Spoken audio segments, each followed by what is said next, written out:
y'all. I'm April. And I'm Caroline. And this is your Bloody Happy Hour. Caroline, are you ready for this?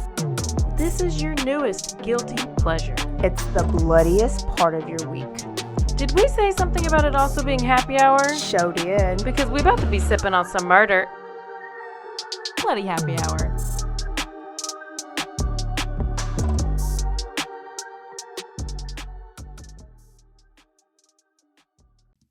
Hey y'all, this is April. And this is Caroline. Ooh, she's popping a top. Oh. So we have another Turn Up Tuesday quickie episode for you guys. And do you know what, Erica? Okay, Rachel. You know no, what? this is how this is going to go today. This is a little bit of an off day. We had a fun party last night. Recovering. I've had my Four Sigmatic coffee. Oh, you did? I did. Are you alert and aware and revived? Listen, focus, clarity, and the energy part's coming. It's a little delayed. Yeah. It's coming. Yeah. I feel like it's getting there. Yes. It's definitely getting there. And I'm not stressed out at all. So, wow. yeah. It does what it's supposed to do. It does. It does. So go get you some Four Sigmatic coffee. It's basically fortified coffee with mushrooms. Yep. And it's what is there? Four Sigmatic is a sciencey way of saying really good for you. Really good for you. And if you don't like coffee, guys, you can have a protein powder. You can have some cacao. Cacao. I love that word. Or you can just get any type of powder or blend that you can put in your tea or your smoothies or your soups. So where do they go, Caroline? They have to go to go.foursigmatic.com/happy hour. Ooh, if you put in happy hour, you get 30% off of the order. So go try it. What a steal. Yes. And then, Caroline, what do you have for us? Well, I have, okay. After going over the probable cause affidavit, I basically listened to it like 14 more times. Okay. And if you haven't heard that yet, y'all, and if you're following the Idaho murders, you need to go back and listen to Caroline's at least last two episodes where she's kind of summed up everything that's going on with Moscow. Yeah. So right now we're just in the waiting period. We're just waiting for the pretrial hearing, which is coming up this week. And so what they do there is basically like a scrimmage of a trial. Oh, is it a scrimmage? It's like a scrimmage. So they'll have witnesses that'll be called. I don't know I don't know how it works as far as witnesses, because if the roommate has to go up there, I don't know, and give her case, or if it's just officers or what. But there's been a lot of discussion about DM, which is Dylan. Mm-hmm. Yes, it's bad. So there's, I have I don't think everybody's wondering why it took her so long to call 911. Yeah. But for a lot of places that I've heard, they said that you can just freeze so much that you can't speak or you can't move. Some people can't even speak or move for 2 days. Yeah. And I know it's just I don't know, if I don't go and comment on things on social media, like, and leave my opinion out there. But if you do, just be nice to her. Because, you can only imagine that she's like already, they're both of them. They're blaming themselves. They're questioning everything that they've done. Mm-hmm. They're going to live with this for the rest of their lives. Has it come out that, I know at one point maybe a friend came out and said that she might have been on drugs, like high on Molly during that time? I heard that. I don't know. But then I also did hear that her and the other roommate saw some of the scene, ran outside. One of them fainted. And then the other one, that like they had called 911, but they couldn't get the words out. Like 911 couldn't make out what they were saying. Oh. And so then their friend had come over, and that's why the friend was like, we have an unconscious person, because they were talking about the roommate who fainted. I don't know. Yeah. Well, that makes sense. So that could be it. It hasn't been released yet. Maybe that'll come out on Thursday also with the pretrial hearing. Yeah. Okay. Yeah. Yep. But the Papa Papa the Roger. Facebook account. Papa Roger. So they're saying that was him. I saw that. So there's this Facebook group called University of Idaho Discussion Case. And I mean, I don't know how many, 18,000 or something, 20,000, 40,000 people are in this group. Uh-huh.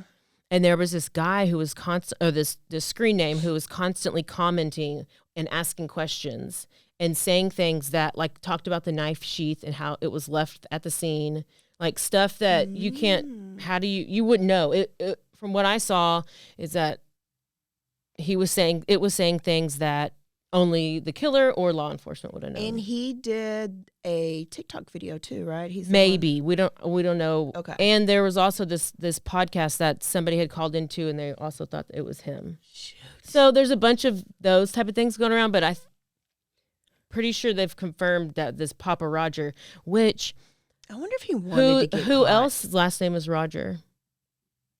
Who was an incel? Oh, Elliot. I just kind of thought that would be interesting. Yeah.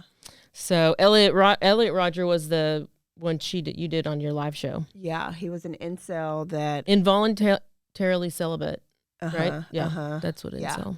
And basically they hate Stacy's and Chad's. Yes, those are people who get laid and can have girlfriends and have boyfriends. And like Chad's are usually frat guys, and and Stacy's are usually beautiful frat girls or popular girls, and they would be every bit of Chad and Stacy's. So that has come up a lot in a lot of the conversations. Is was he involved like in any type of incel group? Yeah. So I also listened to another. She does the podcast Killer Psyche. I don't know. She talked about it. She's like a criminology or a forensic psychologist, the same thing that Catherine Ramsland is. Okay. But she's a former FBI something. Yeah. She talked about what she thought the motivation could have been behind Brian doing it, and she said just like anger or out of retaliation for a situation due to him hating women, revenge fantasy that he decided to live out. Like he could have fantasized about this for so long and then just was like, I just need to know what it was like. Yeah. And then we did see that FBI did confirm that they told the state troopers to pull them over those 2 times. I think when we did the affidavit, we weren't sure. Like we saw that FBI did tell them, and then we saw that maybe that might not have been true. But I think I saw on ABC News, like just an article that they did actually. I would think so, because I don't think you just pull somebody over and then you just let both of them, you let them go both times, and then you're pulling them over for following too close, for tailgating. Yeah. They didn't even go run his stuff. They didn't even go run his card and registration. Like they didn't. Yeah. That we saw. The lady is Candace DeLong. She's a former FBI criminal profiler. Okay. That's who I was. She was on an interview with somebody, and she's the one that does that Killer Psyche podcast. So, anyways, just a little bit of kind of stuff we've found out over the time. Next, we have this Utah family. Did you hear about this family of? Yeah, I've seen it everywhere. So there's not much about it that's been released. It's just the bones of it. On January 5th in Enoch City. It's a city in southern Utah, about halfway between Salt Lake City and Las Vegas. 8 members of a family were found dead in an apparent murder-suicide. Michael Haight, 42-year-old Michael Haight, killed his wife, mother-in-law, and 5 children, and then killed himself. So they had a 17-year-old girl, a 12-year-old girl, a 7-year-old girl, a 7-year-old boy. Twins? Gosh. A 4-year-old boy. His wife was 40-year-old Tasha? And then her mom, who was 78 years old. On Wednesday, police had called. So this happened on Thursday. Wednesday, police came to answer a wellness check at their house. That's how they found it. And Wait. I guess the mom had missed an appointment. Okay. So then the mom got a hold that whoever her doctor was. Yeah. Calling, looking for him, and then she called the police to go do a wellness check at their house because she just missed this appointment, and like she never misses appointment. And wow. There had been. I watched the press conference, and they said there had been times in the past where they had calls to the house about maybe domestic stuff. Yeah. But they didn't go into details. So many people in the community are just shocked. It's like 8,000 people in this community, and they said that they went to church with them because this is like Mormon. Oh yeah. Went to school with them. Everybody knew them, and they said that after Tasha, I guess Tasha's how you say it, wasn't found, that's when they filed a missing persons report, and then they did the welfare check.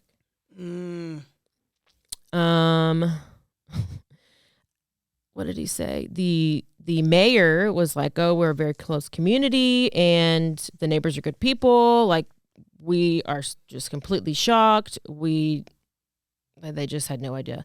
The 5, they were all shot. Everybody was shot. So they know the daddy killed everybody and then killed himself, right?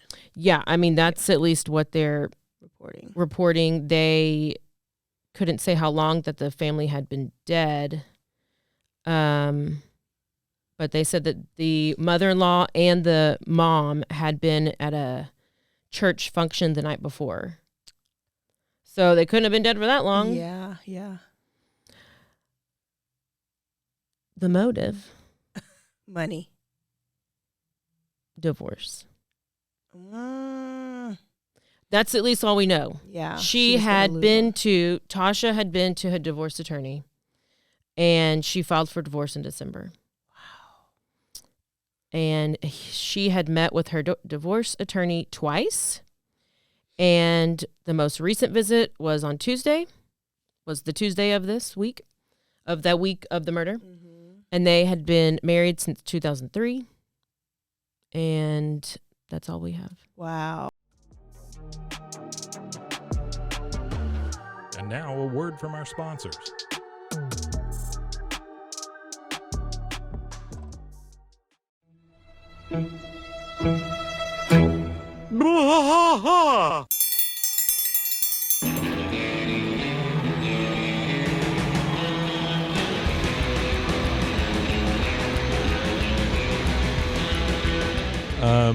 What are we doing here, Rusty? What are we going to do? Yep, we're doing the King of the Hill Rewatch Podcast. King of the Hill Rewatch Podcast. Yeah, so we're going to go through one episode at a time.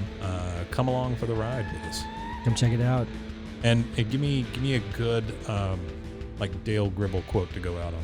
Wingo. Yeah, Wingo. Wingo. All right. Well, join us for the King of the Hill Rewatch Podcast. Deep in the heart of Texas, that drinks his brew and he spits his chew. Deep in the heart of Texas, the TV blares but no one cares. Deep in the heart of Texas, here we go.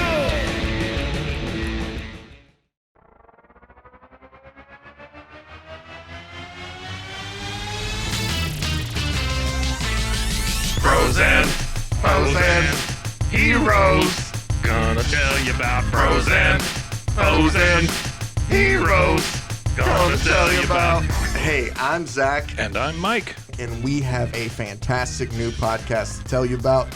Bros, Foes, and Heroes. It's the two of us looking into the world of comics, breaking down some characters that you may have never heard of, and some that are just absolutely ridiculous. Yeah, so Zach comes up with a character each time, and I go into it just completely blind. I don't know who this person is or what their abilities are or anything, and basically I guess we kind of go over their origin story and just some of the ridiculous stuff that maybe, especially Golden Age stuff. Oh, Golden Age stuff is always the best, and we will make sure to highlight all of the shenanigans and just absolute weirdness of everything. Yeah, that's right. So subscribe today and follow us on Instagram at Bros Foes Heroes. And if you don't, I know where you live. Not really, but please subscribe. Bros and foes and heroes. Gonna tell you about bros and foes and heroes. Gonna tell you about.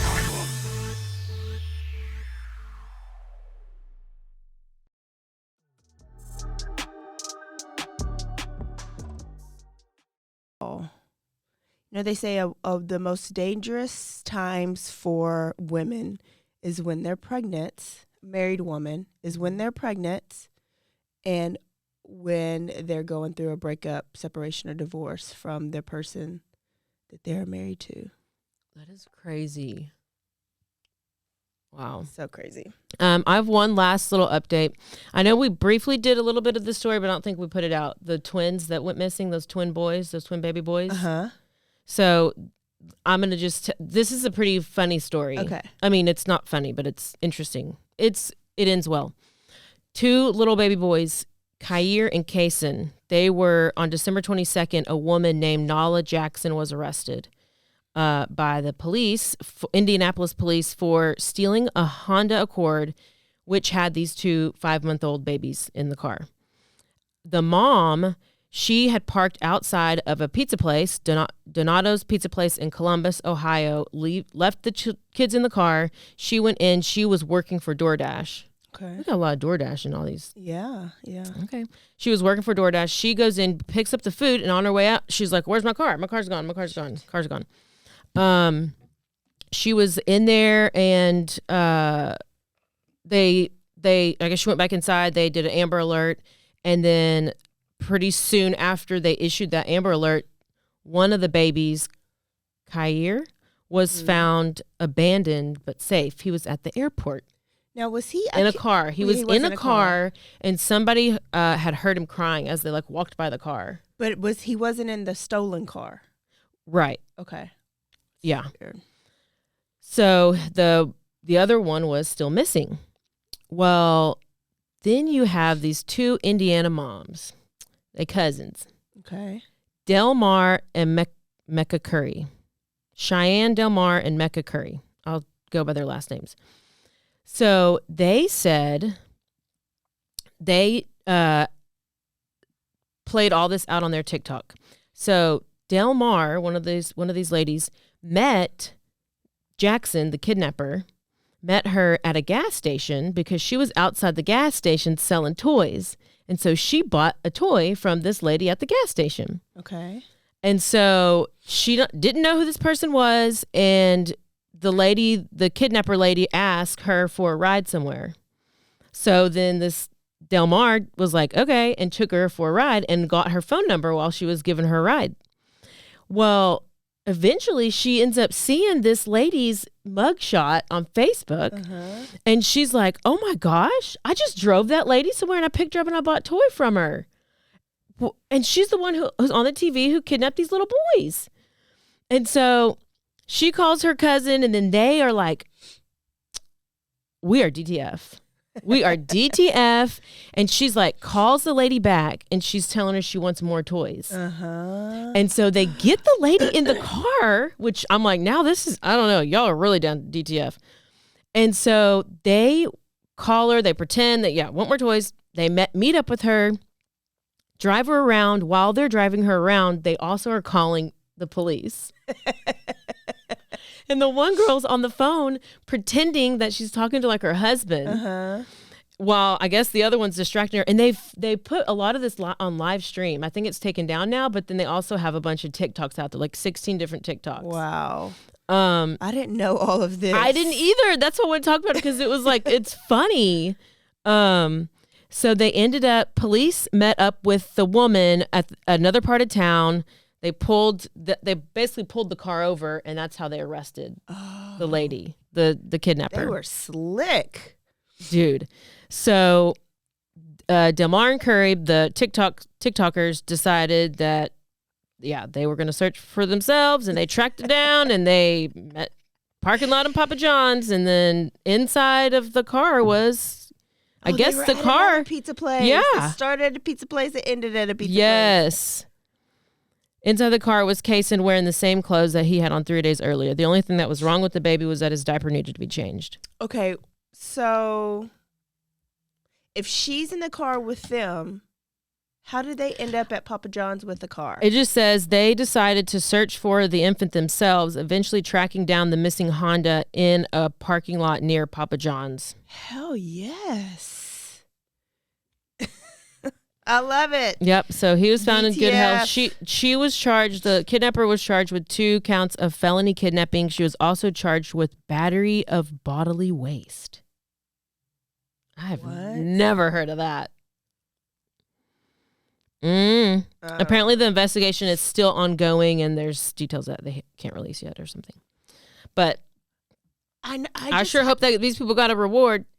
Why give up one and not the other? And What did you even do with them? She just kidnapped him to let him sit in the car? To leave him in a car? but that he would have been starving. Like, he wouldn't have died, but he would have been starving and dehydrated. They just said he needed a diaper change. So she was obviously caring for him. She didn't change his clothes, but she had to have been giving him some formula. I mean, I just don't. Could you imagine if it was like 100 degrees outside? That baby would have been gone. Oh, man. So there you have it. Can you imagine still in a car and then you look back and there's like some twins back there? You think she didn't know the twins were there? I don't know. That's what I don't know. I don't know if the motive was the car or if the motive was the kid. I didn't even think about that. I'm special. That's crazy. Wow. And then the case that I did, I guess a couple weeks ago, it was the NFL player Antonio Out of Houston? out of Houston. Uh-huh. They just did a 2020 on that story Friday. Yeah. It was so good. Okay, and so Are there any we new just developments did it- from what we did? well, it's a lot more detail. Oh, And I think we both left here thinking Son is guilty. Uh-huh. And I'm not saying Son's not guilty, but what I can see is how there's been 2 hung juries. Like the lawyers have done a great job with reasonable doubts. But this kid is now, like, it was 16 when it's happened. That happened in 2016. So how many years? It's been 6 years, 8. 7 years, 8 years? I don't know math. Your math ain't mathin'. He has had a kid since then. He was with his high school girlfriend that he had then, had stuck by his side. He is out, like, on bond and, like, have an ankle monitor, and he's living with his grandma. His family is 100% behind him. But the other brother that seemed sketchy, that was having mental issues, like, he is in and out of, like, mental hospitals. So I got to go watch it again. I got to go watch it. go watch it because it's just crazy. It's crazy. And then they're about to go to trial again, I think next month for the 3rd time. Millions of dollars have been spent on this case. And the lawyers are asking for them to just drop it. But the DA in Houston, like, does not want to. She wants justice for these people. So go check that out. It's a good story. Crazy. Wow. Okay. That is it. That was some good news. We will see y'all Thursday for some little bit of shoe fetish serial killers. Ooh. Yes. I think I've heard of that guy. Can you guys right now subscribe if you haven't already? Share our episodes with some friends.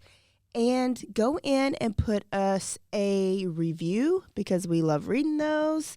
What else should they do, Caroline? If you're ever listening and you, like, want to show us on Instagram or, like, post it to your story, if you post anything in your story, you can share it to our story, and then we'll share it on our story. I don't know. Okay. Rate, review. Follow us on all the places. All the platforms. Send us emails if you have any story ideas or tips on cases, or maybe, I don't know, Even if you're in prison, you can send us an email because we've actually we gotten. did get one. Thanks for sending that, by the way. Mr. I forgot his name, but he was a Thompson? hitman. Yeah. So we might do a story and have him on because, he obviously likes publicity. Yeah. That would be fun. Yeah. So, y'all, don't forget to stay aware. Stay alive. And always be DTF. Bye, y'all. Bye.